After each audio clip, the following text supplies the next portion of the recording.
Anggota Dewan Perwakilan Rakyat Daerah Palembang melaksanakan rapat paripurna kelima masa persidangan ke-1 tahun kerja 2018 tentang laporan anggota Dewan dari hasil reses sesuai dengan daerah pemilihan masing-masing bertempat di ruang rapat paripurna DPRD Kota Palembang.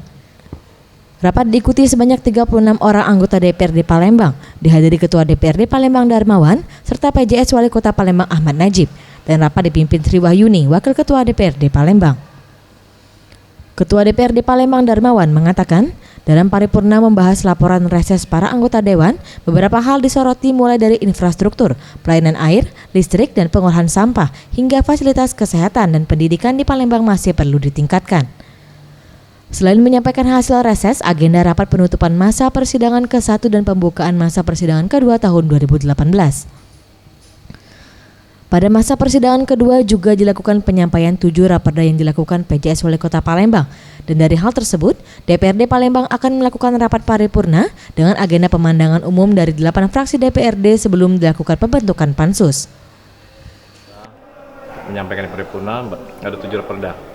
Nah, ini akan segera dibuat pansus. Namun sebelum dibacakan anggota pansus, ada tanggapan pemandangan umum dari fraksi-fraksi. Ada 8 fraksi. Ia menambahkan dalam paripurna ini juga dilakukan pengajuan usulan pemberhentian Wali Kota Palembang dan Wakil Wali Kota Palembang masa jabatan 2013-2018 sesuai dengan undang-undang di mana 1 bulan sebelum masa jabatan berakhir, DPRD harus sudah mengumumkan pemberhentian Wali Kota dan Wakil Wali Kota di rapat paripurna.